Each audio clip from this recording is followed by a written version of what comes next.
sorry, but this is crazy. I'm like on this stage like I am some kind of preacher. So we're getting started. Are we recording, fam? Oh, okay, great. You're listening to Off Color, a podcast where we've been hosting uncomfortable conversations about race and identity since 2017.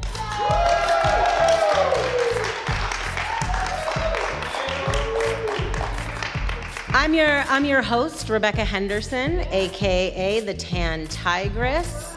That's my little brand. I like to say that because I'm half black and half white, and what I lack in melanin, I make up in militant. We are about to be blessed by one of my favorite singers. She is going to be performing at the 5 Points Jazz Festival, May 18th. At the Rossonian, which I don't know if people are aware that 5 Points used to be known as the Harlem of the West.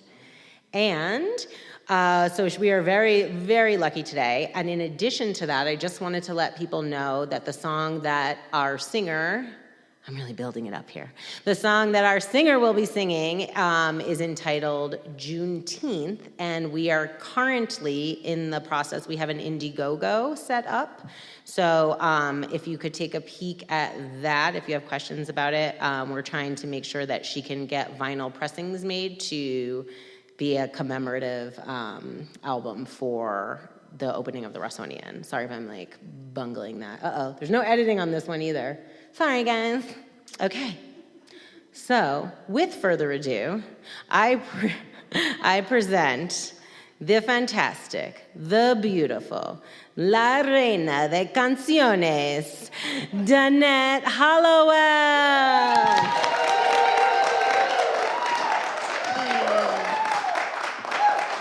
Thank you for that awesome introduction.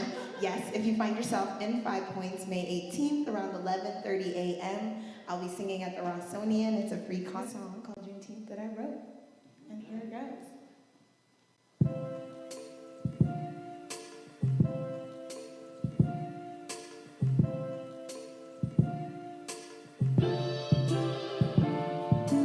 Pretty brown mamas kissing their babies, driving them crazy, wondering maybe how will they grow? How will they grow? Pretty brown girls sucking their teeth and moving their hips and keeping the beat, and oh how they glow, oh how they glow. And I never seen so many beautiful faces.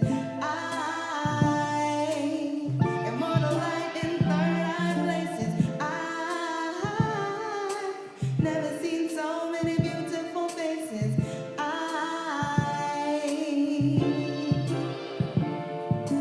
Proud black man pressing their chest and holding their ground and doing their best, and fist in the air, fist in the air. Bright dark boy keeping it lit, fresh as his fit, about to get rich, and what does he care? What does he care? And I never seen so many beautiful faces. Immortal light in third eye places. Never seen so many beautiful faces.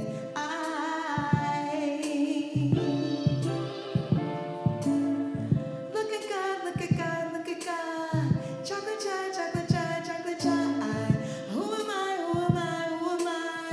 Chocolate chai, chocolate chai, chocolate chai. Chocolate chai, chocolate chai, chocolate chai. Who am I, who am I, who am I? Look at God, look at God, look at God. Chocolate chai, chocolate chai, chocolate chai. Never seen so many beautiful faces. Immortal light in third eye places. All right, Juneteenth, that's the song. Thank you so much. If you like it, I hope you will donate to my Indiegogo so that I can afford to have that printed on wax. Is like my goal is to get some real records of that song. So, anyways, without further ado, shout out to More Than One Box and Off Color for having me. Thank you so much, First Unitarian. And I hope y'all got some chicken and waffles. There's still a couple plates left. Thank you so much. Thank you so much. All right. So, without further ado, I would like to bring up to the stage our first guest, Jeanette Vizguerra. Come on.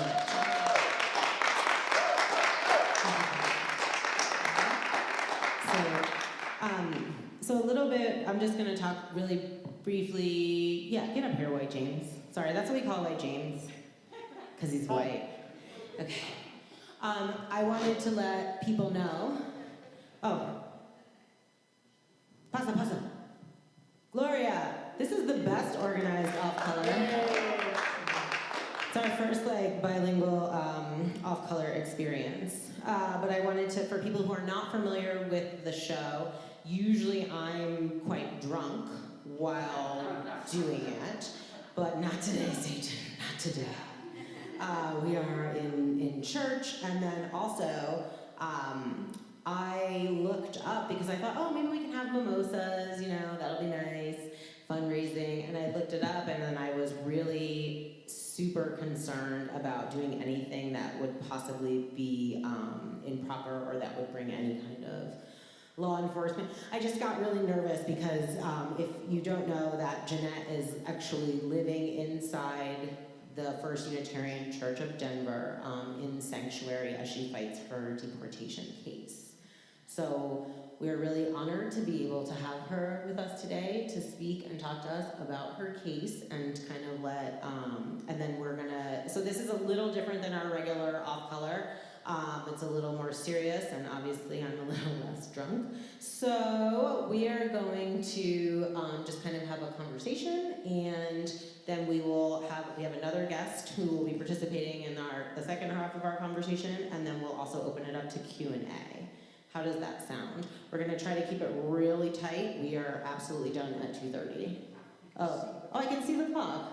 You're not gonna go, caw. I can still, just for fun. Okay, all right, okay. So that's fantastic. So we're 5 minutes in, guys. And I'm not sure that I have used this time appropriately. All right, so, Jeanette, can you introduce yourself and can you kind of give us a quick summary of your case and tell us your story? Is that okay? Hi everyone, my name is Jeanette Vizguerra. I'm from Mexico City. I'm activist for 24 years, for labor rights, immigrant rights, human rights, and civil rights. I'm fighting my case for 11 long years. 11 years. In this moment, I'm sorry, 11 years? 11 Girl, years. I did not even know it had been that long. Yeah, I'm ready. In 2009, they have very difficult legislation here in Colorado. Is 280G, SB 90, and community securities as the police and ICE as they work together. Very much people enter in the system only for not have driver license.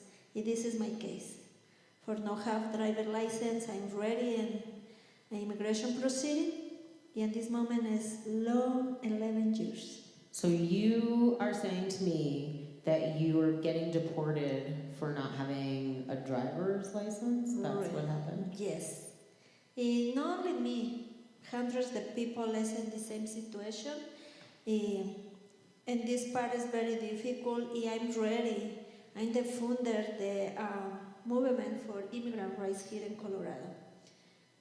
My decision later, I'm leaving the detention center as somebody I need take action. Somebody I need put your voice, your face. Yeah. I'm ready. Every time I'm ready for fighting for different issues that affected my community.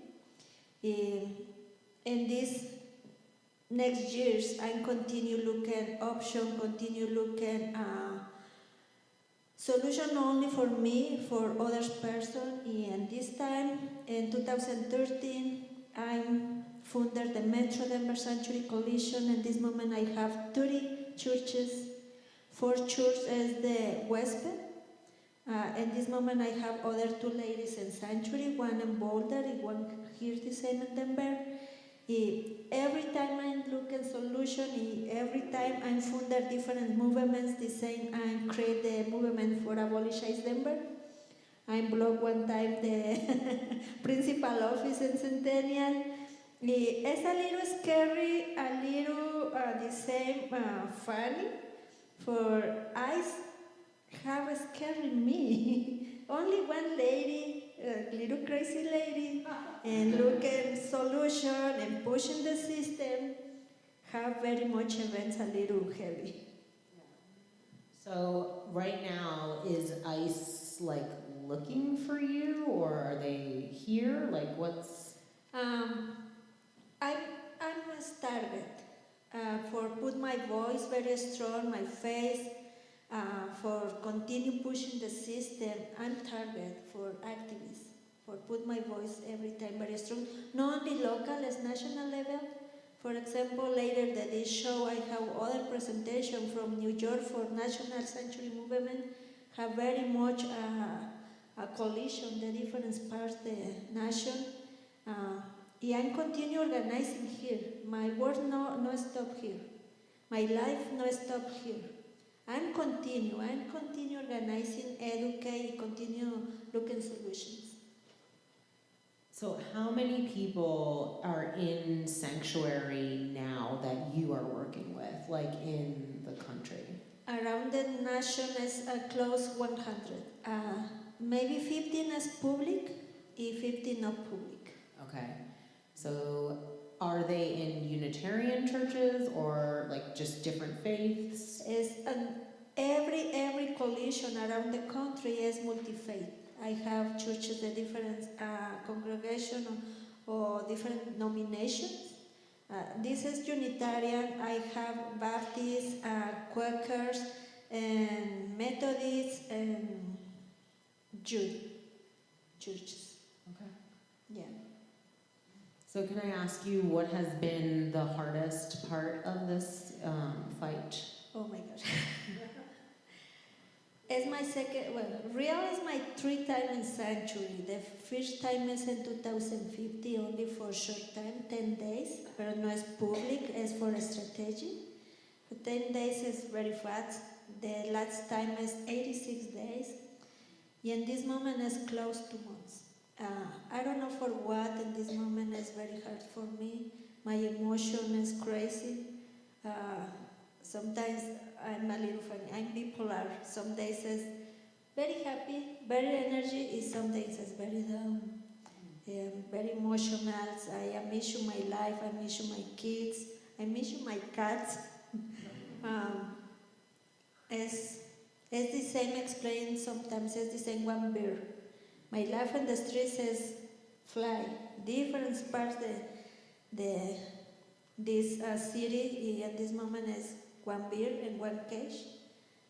Stop my life. Yeah. Well, I'm so sorry that this is happening, but I'm also really grateful that we're able to be with you today and to share your story, like beyond this room, because we'll be putting this out to the world, and I'm really happy to be able to at least do that for you. What else can we do for you? Yeah, thank you for this space. For me, it's very important. Continue educate the people continue listen the voices, not only my voices, the others, hundreds, millions of persons around the country. The immigration system is the one real problem. And not only the person fighting in the streets. In the detention center, in this moment, have more than 700 persons detained. The immigration system have one quota for day. For each person, I need pay $150. It's business. No see the person, the humans. It's business. No es one merchandise. It's human person. It's life, real persons. Life, real. They broke their lives. The kids. It's very difficult problem. Everybody have one responsibility, moral responsibility for their action, for stop this problem. So for me, this has been knowing you and knowing your story and being friends with you has kind of opened me up a little bit more to think about it. I don't think it's something I necessarily thought about that much before, as far as immigrant rights and undocumented persons' rights and what we should be doing. Because I was paying attention to that when I had an opportunity to go and volunteer with Casa de Paz, they organize ICE visits to the ICE detention center here in Colorado, in Aurora, and I went for the first time last week. Yeah, this is a bilingual, sometimes I need help. Bueno, pues estoy aquí. My Yo first hablo language español. is Spanish, I'm trying to speak English. Hay muchas cosas para hacer como voluntarios. Aquí en Santuario ahora necesitamos muchos voluntarios porque tenemos opciones para venir a dormir en la noche aquí, para traer comida, para ayudar a llevar los niños a la escuela. There are many things that you can do as volunteers. Here in Sanctuary, I have a lot of needs. I need people to spend the night here as part of the security plan. We need food. I need help getting my children to school. También tenemos gente cuidando la puerta durante el día para checar quién entra porque no todo el mundo puede entrar, que tiene que estar seguro. We also need help at the door. We have door checkers, making sure that people who are coming in have business being here. Y no es solo en esta iglesia, como dije, tenemos dos compañeras más, una en Boulder, una que está también aquí en Denver, y tenemos ese mismo sistema, pero muchas veces los voluntarios que ya existen están cansados y necesitamos más voluntarios de fuera. And it's not just me, and it's not just this church. As I've told you, there are two others in Sanctuary, two other women in Sanctuary, one in Boulder, another here in Denver, and they have the same situation. They have the same needs, and they've had wonderful volunteers, but volunteers have been there now for years, and they are tired.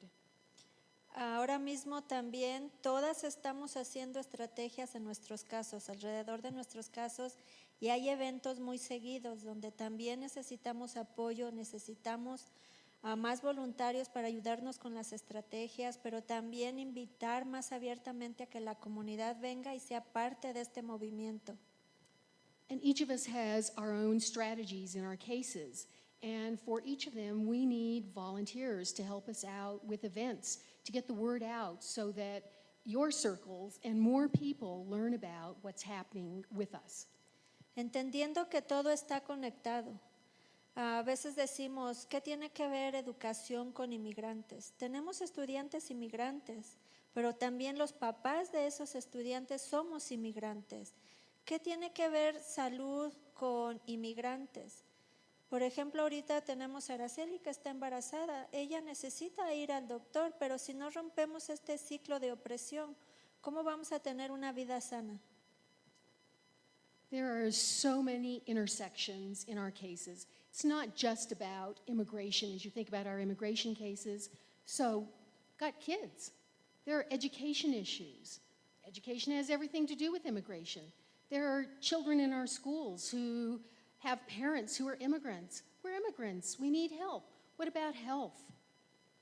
There are health barriers for everyone. Our barriers are significant. We've got Araceli, who's in church in the sanctuary over at Park Hill United Methodist Temple Micah. She's pregnant. She needs access to health care. She's going to have her baby in that church. She needs good health care. Hay otro tema que es bien importante tocar y es salud mental. Afortunadamente algunos somos muy fuertes o nuestros hijos son muy fuertes, pero muchas veces este problema atrae problemas mentales donde a veces se habla de suicidio y nadie está hablando sobre ese tema. And we have to talk about mental health. Gratefully, some of us have strong mental health, but this beats you down. And then we're talking about mental health issues, and we're talking about suicide as all of this affects us and our families, we need to speak up. We need to talk about it. Cuando hablamos también de educación, tenemos que mencionar que muchas veces nuestros hijos sufren bullying, porque los niños no entienden por qué nosotros estamos en esta situación y comienzan a hacerles bullying. Y tenemos que pelear también en contra del sistema de las escuelas que no están tratando el bullying de manera correcta. And let's talk again about education, because our children in schools face bullying. Their classmates don't understand why we are in sanctuary. And our kids have to deal with bullying. And our school systems are not properly addressing these kinds of situations. That has to stop. They need to deal with it. Pero sobre todo también hay una parte importante de tocar es sobre paternalismo blanco y machismo. Espera. Eso es el parte luego que vamos a hablar. Bueno. Por favor, esto va a ser la conversación. ¿Sí está bien? Bueno, Okay. bueno, eso We're lo going to talk decimos about después, white pero supremacy and the patriarchy and machismo. and machismo. I don't need to translate that. Okay, so we're going to talk about that in the third half, sort of. But right now, I would like to bring up my next guest. You stay here. You don't go anywhere. But Greg Mortimer, come on up. Did you grab another? ¿Seguimos aquí o? Sí. Quédate allí. Tighten up at the disco, Greg.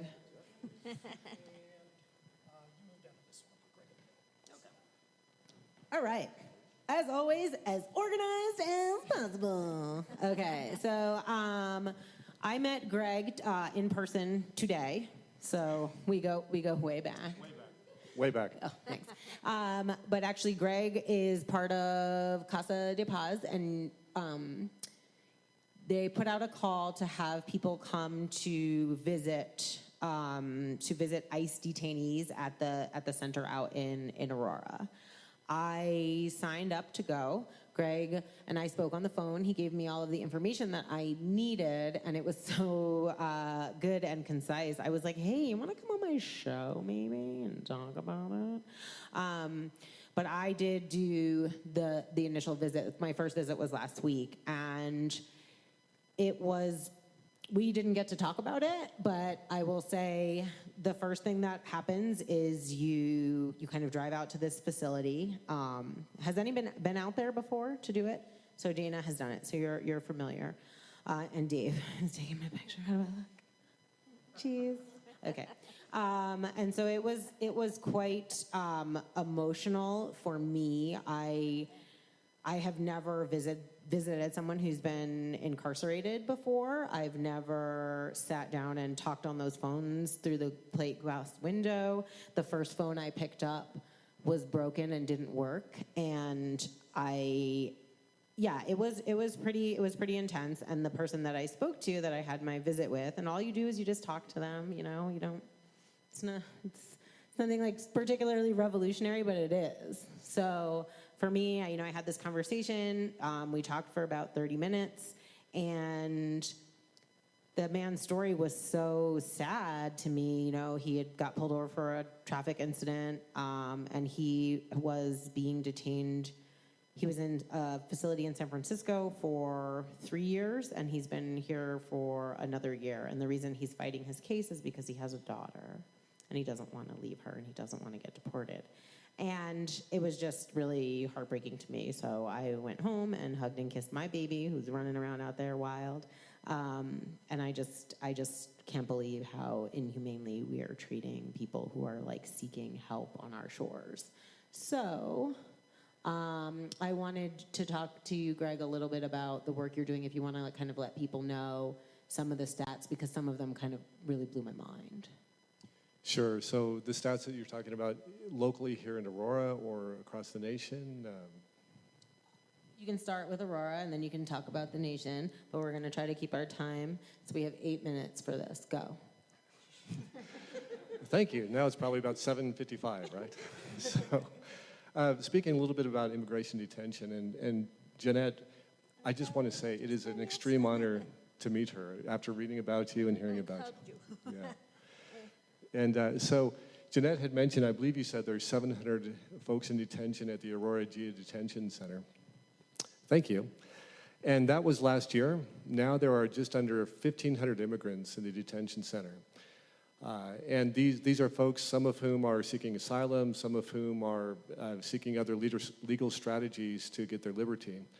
But it is worth noting that this is very much something that is driven on the backs of some of the most vulnerable, oppressed people in the world.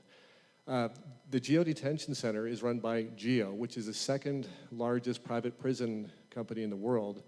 And after the 2016 election, the stock value for for all of the private prisons skyrocketed anywhere between 20 and 50%. The profit at the Aurora GEO Detention Center last year, in 2018 alone, was $41 million. So this year now, based on what the guards have been telling me, there are now close to twice as many people as there were last year. The number of people on staff has remained constant, and so while their income is skyrocketing, their labor costs are remaining mostly flat. So we expect that the profits there will be significantly higher in this coming year. So just briefly, across our nation, in 1994, we had approximately 6,500 immigrants in detention centers every night. In 2012, funded primarily by the private prison industry, legislation was passed that mandated that we must have at least 34,700 immigrants in detention. President Obama signed that into law, and now just within the last month or two, we have crossed over to 50,000 folks in detention every night. Last year, my understanding is I've heard different numbers, different stats. I was trying to read up on that before coming today, but I've read anywhere from 350,000 to 500,000 immigrants were held in detention centers in total last year. And it is true, this is something that is strictly for the profits of some very wealthy multinational organizations. Yes. Oh, yes. And so I just want to make sure everyone knows she said, fuck Donald Trump. Pinche Trump. I'm good at translating. Right. And so it's interesting, there's plenty of case studies to show both here in the States and also abroad. If we have folks who have crossed over into this country and they're working through the immigration system, we can very easily, much more affordably, for about $1.50 to $3 a day with ankle bracelets, keep track of folks who are working on their immigration status. And there's a very high percentage of folks who will show up very regularly for their court dates. Depending on the detention center, it's around, like you said, Jeanette, about $150 a day that we pay private prisons to house these folks. And there are over 200 privately held, or there are over 200 detention centers that are subcontracted out to these private prisons. And so what we do is, I've been volunteering with the Casa de Paz for a little over 2 years now, and so I've just been so moved by what it is to spend 1 hour with these folks in detention. The people who are in detention at Aurora, they can have, depending on where they're at in the detention center, they can have up to 4 different days when they're allowed to have visitors. On each day that they're allowed to have a visitor, they can only have one visitor, or they can only have one 1 hour visit. And for most folks, that's not a problem at all, because their entire time in the detention center, they never, ever receive a single visitor. And so just over time, about a year ago at this time, about 3 or 4 friends of myself were going every Sunday and visiting about that many immigrants, and then gradually the word has started to spread. Since that time, over 100 folks have visited with us at least once. We have approximately 45 volunteers who visit with us about at least once a month. We have folks who go in every Sunday. In fact, there's folks visiting right now as we speak. I'll be going on later this afternoon. Today we have 17 people going into the detention center, and for us that's a big deal. But if you think about it, there's about 1,500 people who will not receive a visitor, ever. And it is true, the conditions there are horrific, and we could tell one horror story after another, but we consistently hear that one of the most common topics of conversation is how folks can commit suicide, because it is so hopeless. And then depending on whom you speak with, the stories range anywhere from, at best, challenging to at worst horrific, the conditions that folks have escaped from their country, and then the trip that they took to get here, and then what they're experiencing in detention. And so one story after another, but if I can just mention one, I think it's okay to mention this. We're visiting a gentleman who's in his 70s. He was in the El Salvadorian military. He was an officer there, got crossways with some local drug lords, and so they brought 16 members of his family, his wife, his kids, his grandkids, and murdered them in front of him.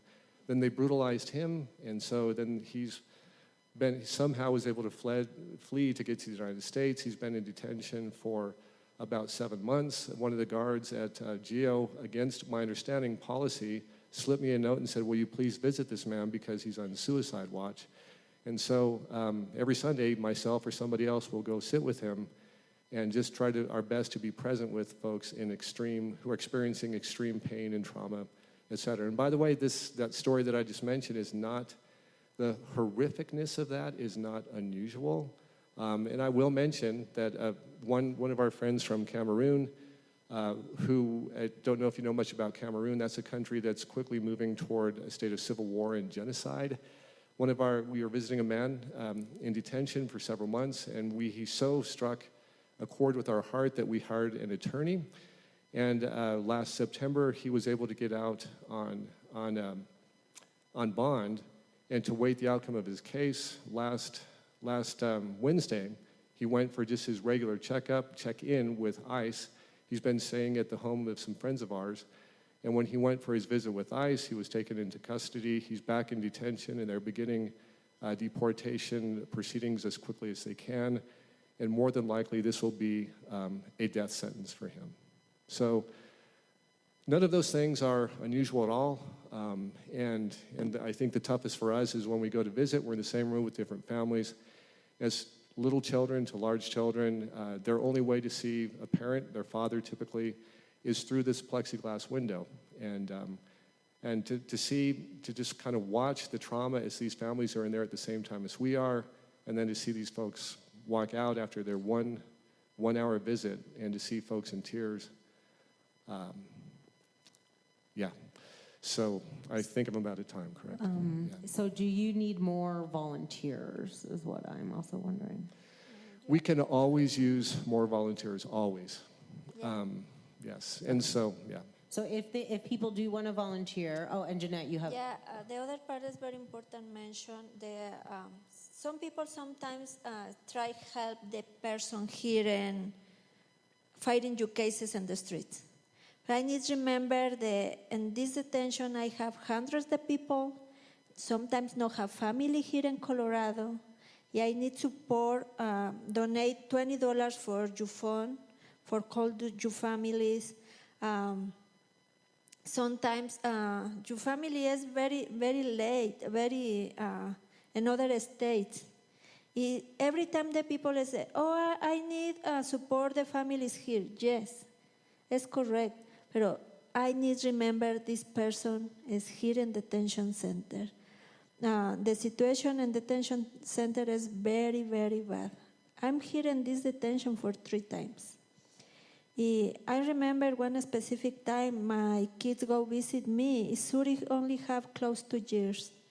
As the sheep put in the glass, mommy open and I need kiss you.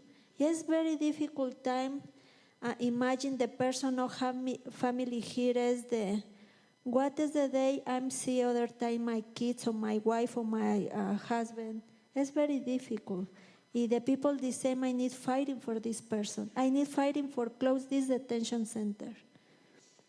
In not only this detention, I have other jails, local jails, work together for this detention. It's very important that people remember this person is here. Thank you. How are you guys feeling? A little low? This is the time when we'd be drinking, but since we're not drinking... I have one bottle.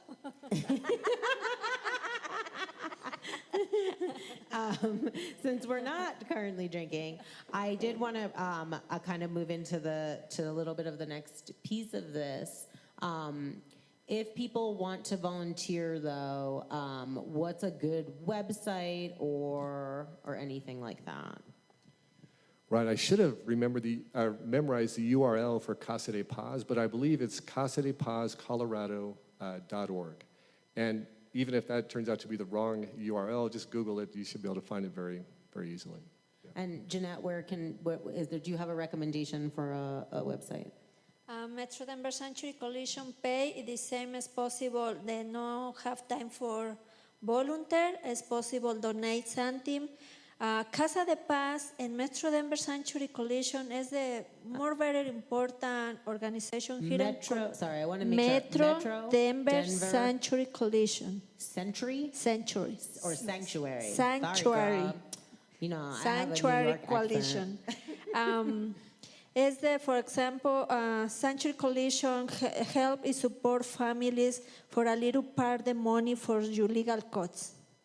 It's the same Casa de Paz provide food, clothes, every person I needed later leaving the detention center.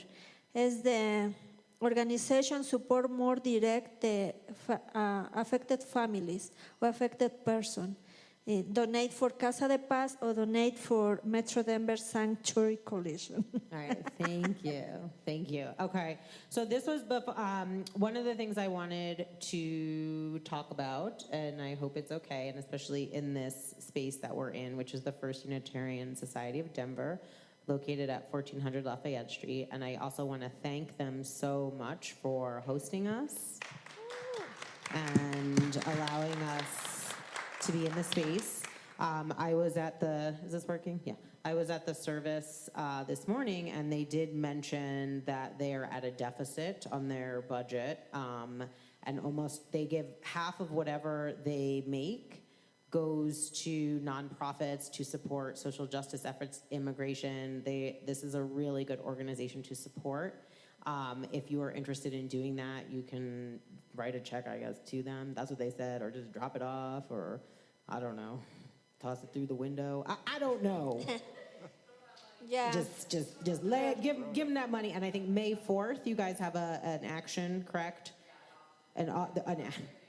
Okay, May the 4th be with you. They're gonna have an auction and a fundraiser, so you can, and also check that out. So I also wanted to just mention my own connection to this particular space.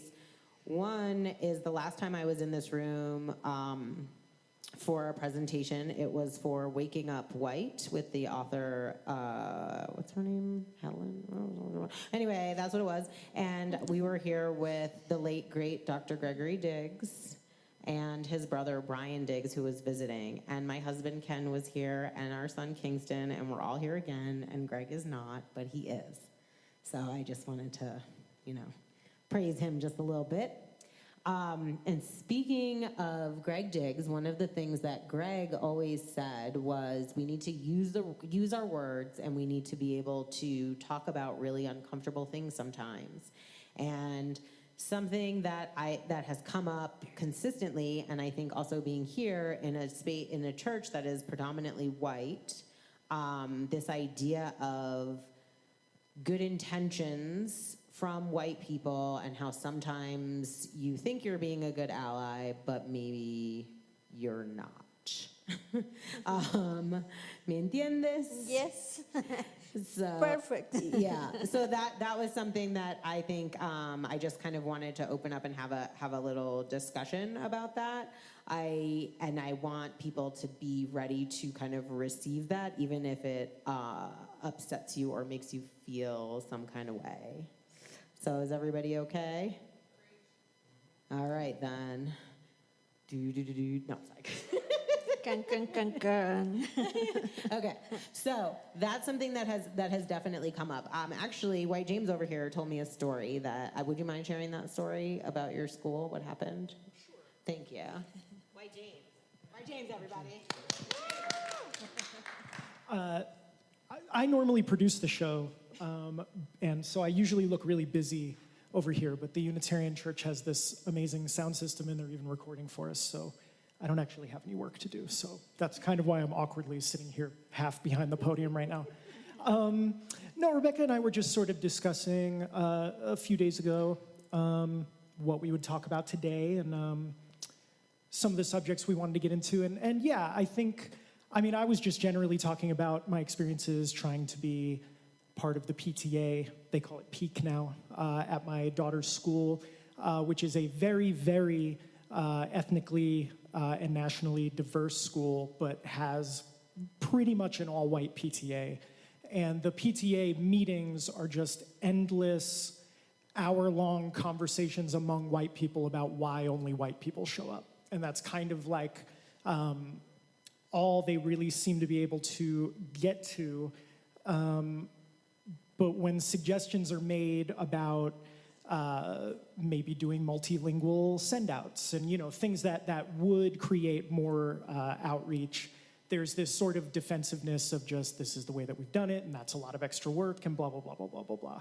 So I don't know if I remember a specific story, but that's emblematic of something that I run into a lot if we're talking about this sort of well-intentioned white space thing of that I've spent a lot of hours in rooms full of white people all bemoaning the fact that only white people are in the room, but seemingly incapable of doing anything about it. That's been my experience at a lot of activist circles, progressive circles, political circles, just childcare circles, et cetera. And so I'm interested to know if anyone on the panel has anything to say about that or reflections on that or experiences with that. Bueno, creo que lo primero que tiene que entender la sociedad es que este país es multirracial, multife, multigender. No sé por qué se habla siempre de supremacía blanca. Es algo que tenemos que seguir peleando a pesar de que pasan los años y que la gente se supone que tienen estudios, que tienen títulos, que tienen una mentalidad amplia, no terminan de entender que este país es multirracial. Well, our starting point is this is a multiracial, multi-faith, multi-gender society.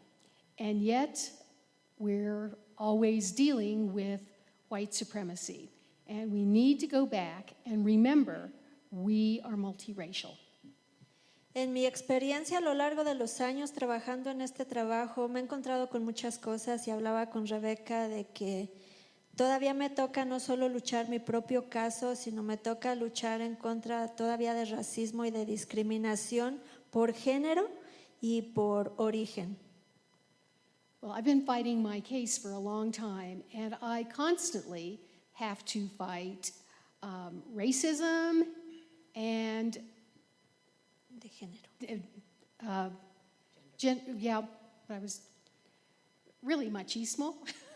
I wanted to say it as clearly as possible. I mean, dealing with gender issues, it's constant. It always comes back to that. Es un ejemplo, soy mujer, soy inmigrante, soy de color y muchas veces la sociedad piensa que por ser inmigrante no tengo la capacidad de dirigir algo o de hacer algo porque piensan que los inmigrantes somos ignorantes o que no tenemos estudio.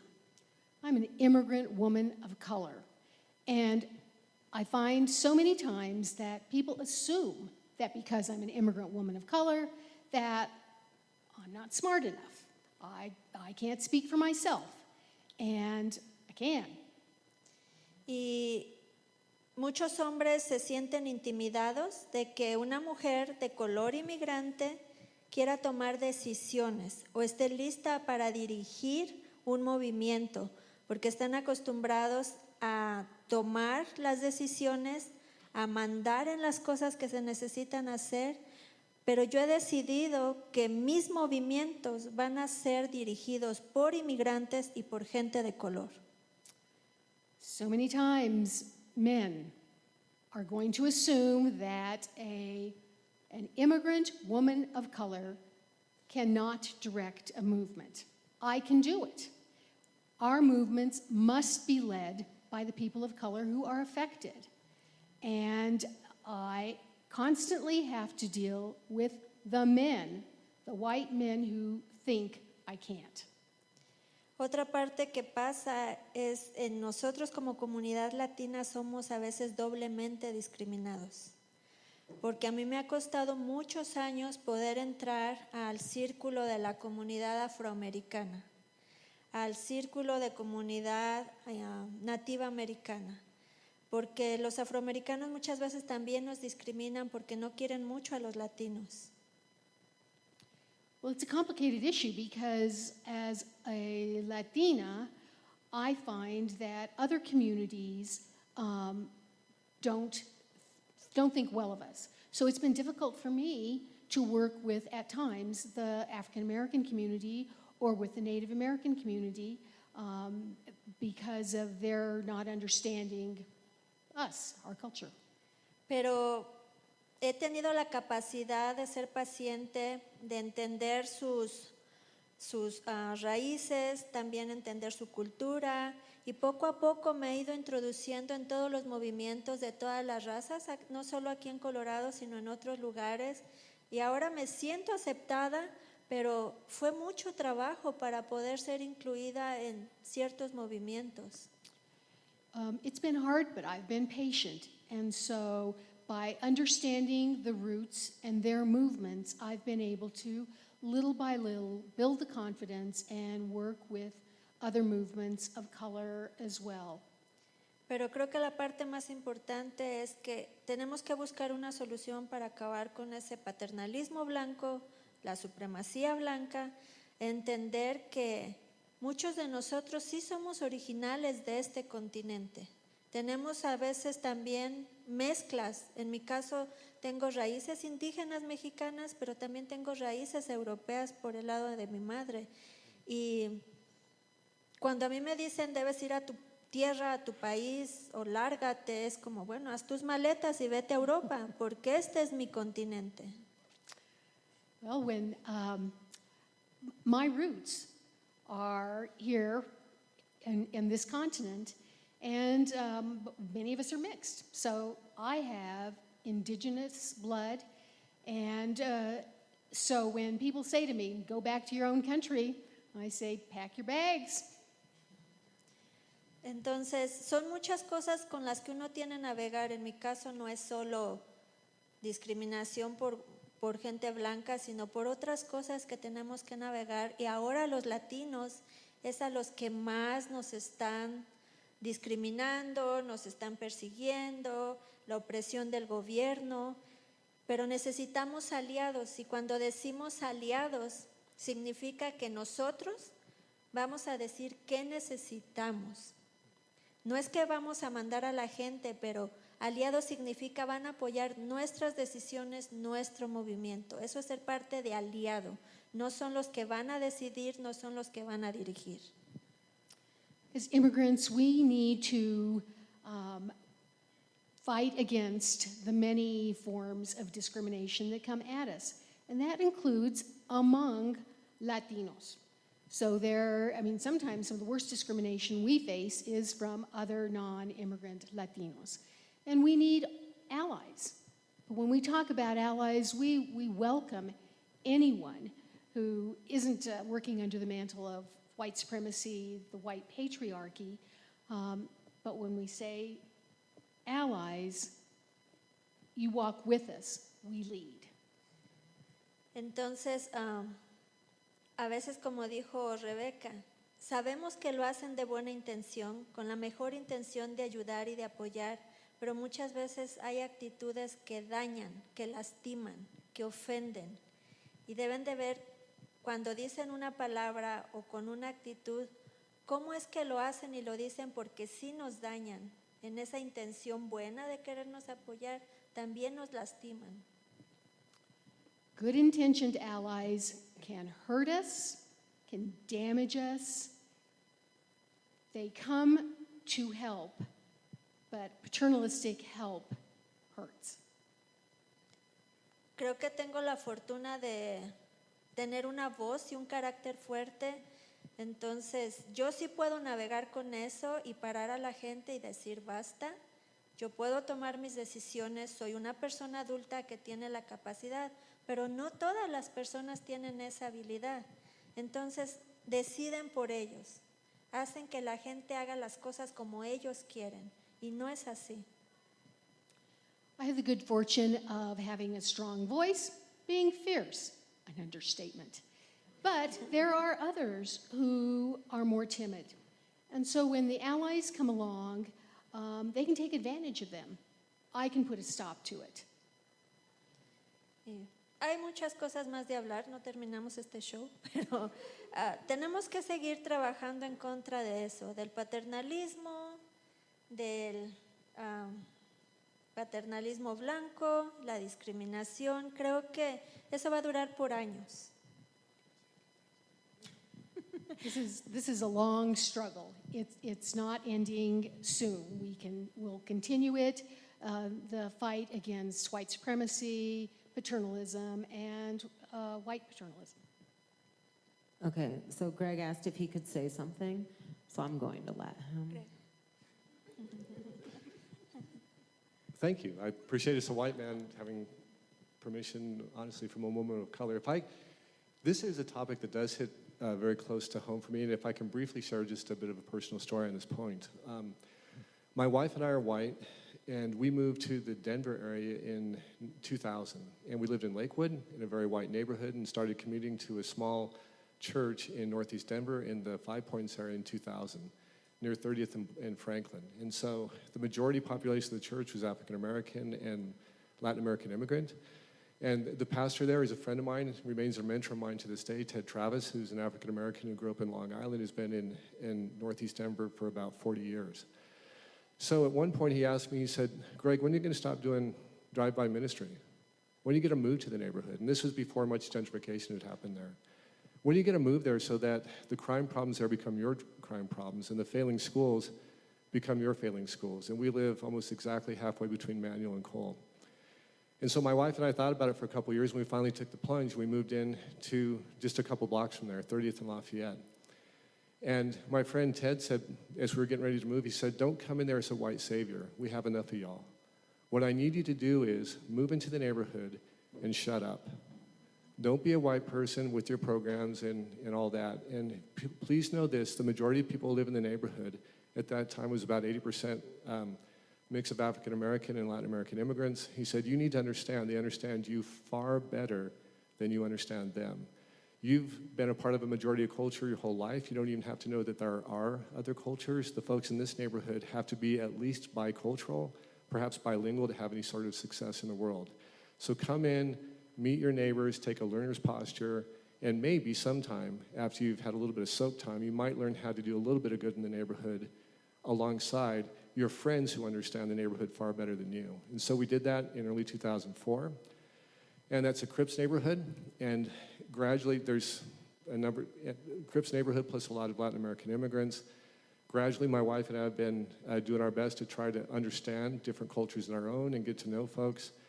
For 7 years, I tried to establish some sort of trust and friendship with Crips members in my neighborhood and got nowhere until Memorial Day 2011. That Sunday, or that weekend, there was a retaliatory and gang shooting in the park next to my house. A man was shot 7 times in the face and chest and died instantly. So on Memorial Day morning, I walked over to the park. There were 3 Crips members, and I asked him, was that your friend who died last night? And my friend Rudo, who's become a friend to this day, said, what the fuck is it to you? I said, well, I live in that house and I'm your neighbor, so I came to express my condolences. And so finally, for the first time in 7 years, some of the layers of distrust started to melt away. And I finally said, you guys are having barbecues here all the time. Can I grab my friends? We'll throw you a barbecue. He said, no, you don't want to do that. I said, well, why? And he said, because the white people will hate you. By the way, all the white people in my neighborhood at that time were progressive Obama supporters. I said, no, that's not true. And he says, try me. So I finally convinced him we should do a barbecue that day. And he's right. I walked up and down 2 blocks in my neighborhood. Every single white person told me I was an idiot. But finally, Rudo put the word out to his community. We had a barbecue that day.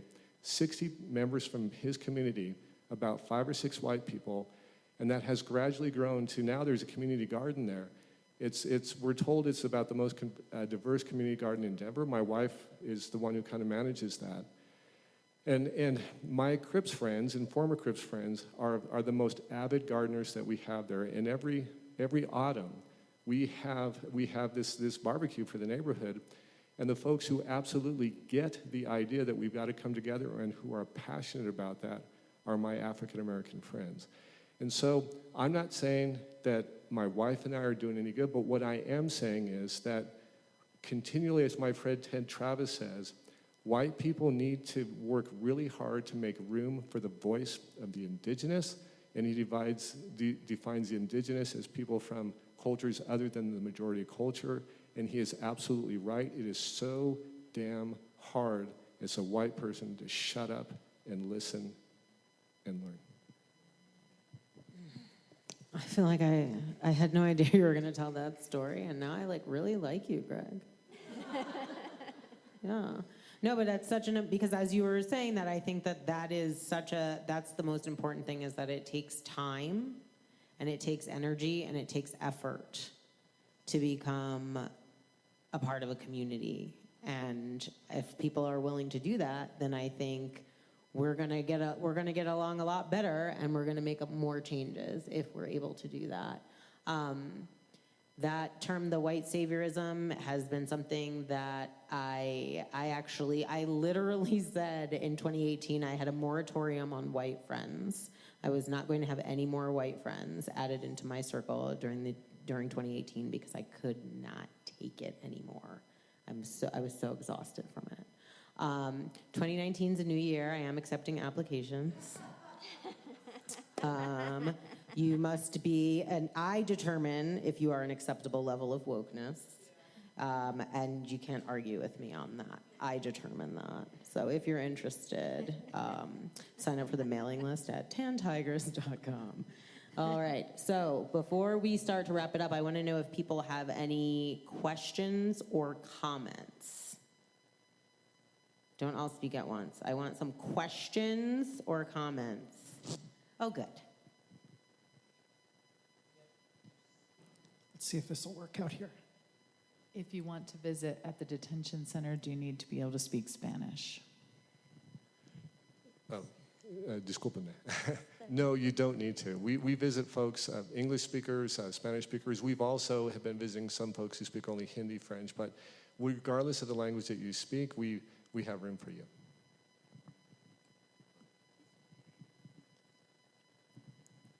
Sometimes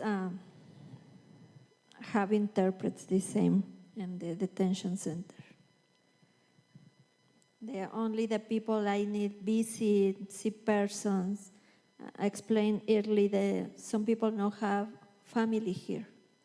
You hope is that, one person come and visit me. I'm important for somebody. Yeah. Just show up, right? We're just going to show up because that's what we have to do sometimes. And that was something Dr. Diggs always said, and how he was always so involved was because he said, I just show up. I don't always, doesn't have to be my thing. I can just show up. So I think that's super important. I also want to know does anyone have any other questions that you wanted to ask? Yes. Uh-oh. Get it right, James. Jeanette, if we want to come and visit you, can we just show up, or what's the best that we can do for you? Sometimes everybody have my contact. Only I need call, I need go visit you wherever day, wherever time. I'm available, I'm happy. Welcome everybody. Okay. And what do you need the most from us? Personal staff, sometimes, in this moment, explain the person here in Sanctuary is the gift cards for groceries, or sometimes maybe cash for continue pay my bills. I continue create events here for take money. Okay, great. Other question? Yeah.